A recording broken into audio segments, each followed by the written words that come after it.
ട്രിവാൻഡ്രത്തെ ഈ ഒരു തട്ടുകടയിൽ നിന്ന് ഫുഡ് കഴിച്ചവരാണെങ്കിൽ നിങ്ങൾ തീർച്ചയായും ഇവിടുത്തെ ഫാൻ ആയിരിക്കും. അത്രയ്ക്ക് ടേസ്റ്റ് ഉള്ള ബീഫ് ഫ്രൈയും പിരട്ടും ചിക്കൻ ഫ്രൈയുമാണ് ഇവിടെ ഉള്ളത്. അതുകൊണ്ട് തന്നെ ഒരിക്കൽ ഈ രുചി അറിഞ്ഞാൽ പിന്നെയും പിന്നെയും ഇവിടെ തന്നെ വരും. അത്രയും തിരക്കുള്ള ഒരു തട്ടുകട, അതും ട്രിവാൻഡ്രം സിറ്റിയിലുള്ളത് നിങ്ങൾക്കറിയായിരുന്നോ? ഞങ്ങൾ വളരെ ലേറ്റ് ആയിട്ടാണെങ്കിലും ഇവിടെ വന്ന് ഫുഡൊക്കെ ട്രൈ ചെയ്തു.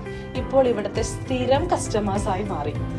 നല്ല വെളിച്ചെണ്ണയിൽ പൊരിച്ചെടുക്കുന്ന ചിക്കൻ ഫ്രൈ ആണ് ഇവിടുത്തെ സ്പെഷ്യൽ ഐറ്റം. അതുകൊണ്ട് തന്നെ അപാര ടേസ്റ്റ് ആണ്. പണ്ടൊക്കെ തട്ടുകടയിൽ നിന്ന് കിട്ടിക്കൊണ്ടിരുന്ന ഒരു സ്പെഷ്യൽ മണവും രുചിയുമുള്ള ചിക്കൻ ഫ്രൈ ഇല്ലേ, ആ ഫ്രൈ വേണമെങ്കിൽ ഇവിടേക്ക് വന്നോളൂ കേട്ടോ. നല്ല പഞ്ഞി പോലത്തെ പുട്ടും ബീഫും ആ ചിക്കൻ ഫ്രൈയും കൂടെ മിക്സ് ചെയ്ത് കഴിച്ചാലുണ്ടല്ലോ ഒരു രക്ഷയുമില്ല. അപ്പോൾ ഇത് ലൊക്കേഷൻ എവിടെയാണെന്നല്ലേ? നമ്മുടെ ട്രിവാൻഡ്രത്തെ പേട്ട പള്ളിമുക്കിലെ കേരള കൗമുദി ഓഫീസിന്റെ ഓപ്പോസിറ്റ് ആയിട്ടുള്ള ദേവ്സ് ഫുഡ് സ്പോട്ടിലാണ് കേട്ടോ.